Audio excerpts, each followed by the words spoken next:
வணக்கம். இந்த வீடியோல 12th ஸ்டாண்டர்ட் மேத்தமேட்டிக்ஸ்ல சாப்டர் 8ல எக்ஸர்சைஸ் 9.8ல கொஸ்டின் நம்பர் 1 சால்வ் பண்ண போறோம்.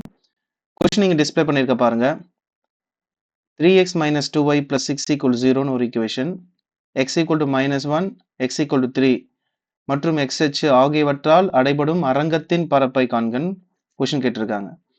ஸோ இங்கிலீஷ் மீடியம் இங்க இருக்கு.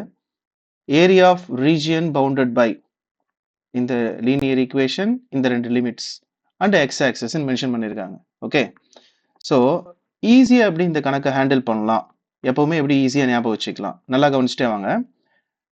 எக்ஸ் ஆக்சஸ், ஒய் ஆக்சஸ் எடுத்த உடனே இந்த ஏரியா கணக்கு எல்லாத்துக்கும் நீங்க கிராஃப் பிளாட் பண்ணிடணும். இப்போ இது ஸ்ட்ரெயிட் லைன். ஓகே, இதை எப்படி பிளாட் பண்றதுன்னு நான் இங்க டயக்ராம் கீழே போட்டு வைக்கிறேன். ஹிண்ட்ஸ் பாருங்க. 3x - 2y + 6 = 0 இது ஒரு லைன் ஈக்குவேஷன். இதை எப்படி நம்ம பிளாட் பண்ணலாம் அப்படின்னா, எக்ஸுக்கு எல்லாரும் 0 கொடுங்க.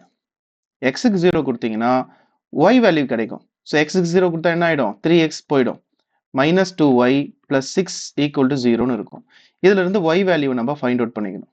-2y = -6, y = 3.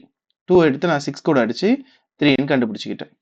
இதே மாதிரி y = 0ன்னு கொடுத்து x வேல்யூ கண்டுபிடிச்சிக்கணும். ஸோ அந்த ஈக்குவேஷன்ல y க்கு 0 கொடுத்தா என்ன ஆகும்? y போயிடும். 3x + 6 = 0ன்னு இருக்கும். 3x = -6, x = -2 அப்படின்னு நமக்கு வேல்யூ கிடைச்சிடும். இப்போ டயக்ராம் போறதுக்கு நம்ம ரெடி ஆயிட்டோம். எக்ஸுக்கு 0 கொடுக்கும்போது ஒய்க்கு என்ன கிடைச்சது? 3 கிடைச்சது. ஒய்ல 3 எங்க இருக்கும்? மேல அப்ராக்சிமேட்டா இங்க வச்சுக்கிறோம். ஓகே, இங்க ஒரு பாயிண்ட்.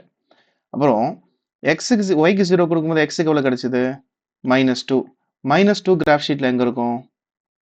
தோராயமா நம்ம இங்க வச்சுக்கலாம். இது வந்து எக்ஸ்ல -2, இது ஒய்ல 3. இப்போ நாம ஒரு லைனை டிரா பண்றோம். ஸ்கேல் வச்சு நீங்க இந்த ரெண்டு பாயிண்டையும் ஜாயின் பண்ணி ஒரு ஸ்ட்ரெயிட் லைன் டிரா பண்ணிடுங்க. ஓகே, இப்போ கொஸ்டின்ல கொடுத்த அந்த லிமிட் பாருங்க. x = -3, x = 1 அப்படின்னு மென்ஷன் பண்ணிருக்காங்க. ஸோ -3 அப்படின்றது எங்க இருக்கும்? எக்ஸ்ல -3. ஸோ தோராயமா இங்க எடுத்துக்குவா, எக்ஸ்ல -3. அப்புறம் எக்ஸ்ல 1ன்னு கொடுத்துருக்காங்க. எக்ஸ்ல 1 எங்க இருக்கும்? தோராயமா இங்க இருக்கும் இல்லையா? இப்போ இந்த லிமிட்ல இருந்து நீங்க இந்த ஃபங்க்ஷன் இருக்கு இல்லையா, இந்த ஸ்ட்ரெயிட் லைன், இதுக்கு ஒரு லைன் டிரா பண்ணணும். ஓகே, இப்போ இங்க 1 அப்படின்னு ஒரு நம்பர் இருக்கு. இது ஃபைனல் லிமிட் கொடுத்துருக்காங்க. இங்க இருந்து லைன் டிரா பண்ணணும். மேல டிரா பண்ணாதான் அந்த லைனை நான் மீட் பண்ண முடியும். கீழே டிரா பண்ண பிரயோஜனம் இருக்கா? இல்லல்ல. அப்போ இங்க இருந்து மேல லைன் டிரா பண்ணுங்க. இப்போ நமக்கு ஏரியா பாருங்களேன். இந்த லிமிட் அந்த ஃபங்க்ஷன் ரெண்டும் கவர் ஆகிற அந்த ஏரியாவை ஷேட் பண்ணிக்கிறேன். அங்க ஆரம்பிச்சு இங்க கூட பாருங்க, இங்க கூட ஏரியா இருக்கு இல்லையா? இது எல்லாத்தையும் நம்ம ஷேட் பண்ணிக்கணும். ஓகே, இந்த ஸ்ட்ரெயிட் லைனுக்கு மேல அந்த ஸ்ட்ரெயிட் லைனோட ஈக்குவேஷனை இப்படி எழுதி காமிச்சிருங்க. ஓகே, இப்போ ப்ராப்ளம் ஸ்டார்ட் பண்றோம் பாருங்க. ஸோ கொடுத்த கொஸ்டினை ஃபர்ஸ்ட் நம்ம சொல்யூஷன்ல எக்ஸாமினேஷன்ல ரைட் பண்ணிடணும். கொடுத்த அந்த ஈக்குவேஷனை ரைட் பண்ணா போதும். And limit. ஓகே, ஸோ இப்போ ஏரியாவோட ஃபார்முலாவை லாஸ்ட் வீடியோவில் நம்ம பார்த்துருக்கோம். இங்க என்ன ஏரியாவை நம்ம யூஸ் பண்ண போறோம் அப்படின்னா, லிமிட் எக்ஸ் ஆக்சிஸ்ல இருக்கு. அப்ப கண்டிப்பா dx அப்படின்னு முடியக்கூடிய ஃபார்முலா. அப்போ ydx தான் ஃபார்முலா. இந்த -3ல இருந்து பாத்தீங்கன்னா -2 வரைக்கும் ஏரியா கீழே தொங்கிட்டு இருக்கு இல்லையா?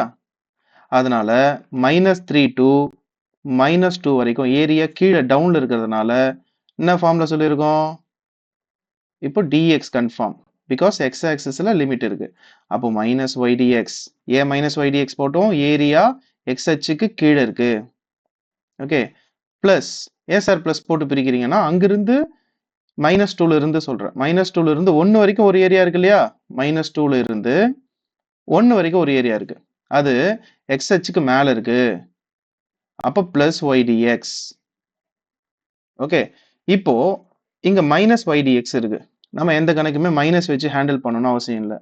இந்த ரெண்டு லிமிட்டையும் இடம் மாத்திக்கிட்டீங்கன்னா, அதாவது -2 கீழே எடுத்துட்டு இந்த -3 மேல போட்டீங்கன்னா பிளஸ் ydx மாத்திக்கலாம். ஸோ அந்த வேலையை முதல்ல செஞ்சுட்டீங்கன்னா உங்களுக்கு கணக்கு கொஞ்சம் ஈஸியா இருக்கும். ஓகே, ஸோ இப்போ ஒய்யோட வேல்யூவை நம்ம இங்க அப்ளை பண்ணி இன்டெகிரேட் பண்ண போறோம். பேசிக் இன்டெகிரேஷன் தான் இங்க தேவைப்படுது. ஒய்யோட வேல்யூ எப்படி கண்டுபிடிக்கிறது?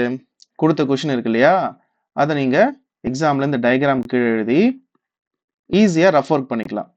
எனக்கு இதுல ஒய்யோட வேல்யூ வேணும். அப்ப என்ன பண்ணலாம்? -2y equal to 3x அங்க போச்சுன்னா -3x, 6 அங்க போச்சுன்னா -6. எனக்கு இப்போ மைனஸ் வேணாம். அப்ப 2y equal to +3x +6 ஃபுல்லா குறி மாத்திட்டோம், சைன் சேஞ்ச் பண்ணிட்டோம். இப்போ எனக்கு ஒய்யோட வேல்யூ மட்டும் வேணும்னா 2 அந்த சைடு எடுத்துட்டு போயிட்டு இப்படி டிவிஷன்ல எழுதிக்கணும். ஓகேவா? இன்னும் கொஞ்சம் சிம்பிளிஃபைடு ஃபார்ம்ல எழுதுறதுக்காக 3 காமனா இருக்கு இல்லையா, அதையும் நாம வெளியில எடுத்துட்டோம். அப்ப x plus 2 3s are 6 இல்லையா, இப்படி ஒரு காம்பாக்டான ஒரு வடிவம் y க்கு கிடைச்சிடும். அப்போ y யோட வேல்யூ என்ன? 3/2 into x plus 2. இதை தான் நம்ம இங்க யூஸ் பண்ண போறோம். 3/2 வெளியில போட்டுக்கிறேன், ஏன்னா அது கான்ஸ்டன்ட். ஓகே, y யோட வேல்யூ என்ன? x plus 2. 3/2 x plus 2. x plus 2 உள்ள சப்ஸ்டிட்யூட் பண்ணிக்கிறோம் into dx.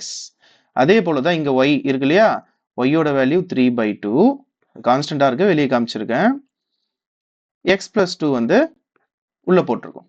ஓகேவா? இப்போ இந்த 3/2 அப்படியே வச்சுக்கிட்டு இன்டகிரேட் பண்ணலாமா? x இன்டகிரேட் பண்ணா என்ன? x²/2. இந்த பேசிக்ஸ் தான் கொஞ்சம் தெரிஞ்சு வச்சுக்கணும். x இன்டகிரேட் பண்ணா பவர் 1 இருக்கிறதால 1 ஆட் பண்ணி அதே கீழே போடணும். கான்ஸ்டன்ட் இன்டகிரேட் பண்ணா இங்க x பொறுத்து பண்றதுனால அது கூட x சேரும். 2 பண்ணா 2x, 3 இருந்தா 3x, அந்த மாதிரி. இன்டகிரேட் பண்ணதுக்கு அப்புறம் லிமிட்டை இந்த மாதிரி நம்ம பிராக்கெட்ல போட்டு காமிக்கணும். ஓகே, இப்போ இங்க ஒரு கான்ஸ்டன்ட் இருக்கு, வெளியில இருக்கு, அது அப்படியே இருக்கட்டும். இதை இன்டகிரேட் பண்ண போறேன். அதே தான், x பண்ணா x²/2, 2 பண்ணா 2x. லிமிட்ஸ் பாத்தீங்கன்னா -2 to 1 இருக்கு. இப்போ நம்மளோட வேலை அப்பர் லிமிட் கொடுத்துட்டு மைனஸ் லோயர் லிமிட் அப்படின்னு கொடுப்போம் இல்லையா, இந்த வேலை பண்ணணும். ஸோ இப்போ இங்க 3/2 இருக்கு இல்லையா, இப்போ இங்க ஒரு 3/2, அங்க ஒரு 3/2 பாக்குறோம். இப்போ ஒரு சின்ன வேலை பண்ணலாம். இந்த 3/2வை மொத்தமா வெளியே எடுத்துட்டு ஒரு பெரிய பாக்ஸ் பிராக்கெட் போட்டுங்க, இல்லாட்டி அங்கங்க இருந்தா கன்ஃபியூஷனா இருக்கும். இப்போ இந்த லிமிட் கொடுக்கறது அப்பர் லிமிட், இந்த பகுதி இருக்கு இல்லையா -3, இதான் அப்பர் லிமிட். அப்பர் லிமிட் தான் ஃபர்ஸ்ட் கொடுக்கணும். கொடுத்துருங்க, அப்பர் லிமிட் கொடுங்க. -3 ஸ்கொயர் பண்ணீங்கன்னா 9/2. இந்த இடத்துல எக்ஸுக்கு பதில் -3 கொடுங்க, -6. அப்பர் லிமிட் கொடுத்துட்டு ஒரு ஷார்ட்கட் சொல்லவா?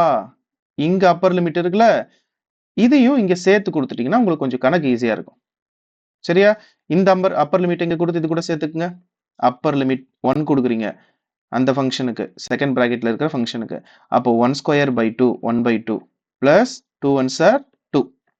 இது எல்லாம் சேர்த்து ஒரு பிராக்கெட், அப்பருக்குன்னு ஒரு பிராக்கெட், மைனஸ் ரூல் தெரியும் இல்லையா உங்களுக்கு, upper limit minus lower limit. இப்போ லோயர் லிமிட் யூஸ் பண்ண போறேன். லோயர் லிமிட் என்ன? -2. இங்க -2 சப்ஸ்டிட் பண்ணுங்க. அப்போ 4/2. கால்குலேஷன்ஸ் நீங்க நல்லா பார்த்துட்டே வாங்க. அப்புறம் எக்ஸுக்கு -2 கொடுத்தா 2 2s are -4. இங்க லோயர் கொடுத்துட்டீங்கல்ல, அப்படியே சேர்த்து இந்த ஃபங்க்ஷனுக்கு லோயர் கொடுத்துருங்க.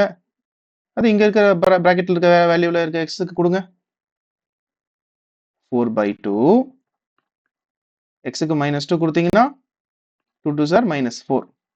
இந்த மாதிரி நம்ம அங்கங்க அப்பர் லோயர், அங்கங்க அப்பர் லோயர் கொடுக்காம ஒரே அப்பர் மைனஸ் ஒரே லோயர் இப்படி கொடுத்தா கொஞ்சம் கணக்கு ஈஸியா இருக்கும். அடுத்த ஸ்டெப் நான் என்ன ரெக்கமெண்ட் பண்றேன்னா, இந்த ஆடு சப்ராக்ஷன்லாம் எதுவுமே பண்ணாம மைனஸை உள்ள எடுத்து பெருக்கிற அந்த ஒரு வேலையை பண்ணிடலாம். அப்படி பண்ணிட்டேன்னா கணக்கு கொஞ்சம் உங்களுக்கு ஈஸி ஆயிடும். பாருங்க, நான் எதுவுமே ஆட் பண்ணல, எதுவுமே சப்ராக்ஷன்லாம் பண்ணல. இந்த வெளியே இருக்க மைனஸை உள்ள எடுத்து பெருக்க போறேன். மைனஸ் இதை அடிச்சு வச்சுக்கலாம் இல்லையா 2, இதையும் கொஞ்சம் அடிச்சு வச்சுக்கலாம் 2. இப்போ -2 -4 +4 ஆயிடும், ஏன்னா நான் மைனஸ் எடுத்து உள்ள பெருக்கிறேன். -2 +4 ஆயிடும். இந்த மாதிரி நீங்க கொஞ்சம் லென்த்தியா அழகா மாத்திட்டீங்கன்னா இனிமே கணக்க ஈஸியா போடலாம்.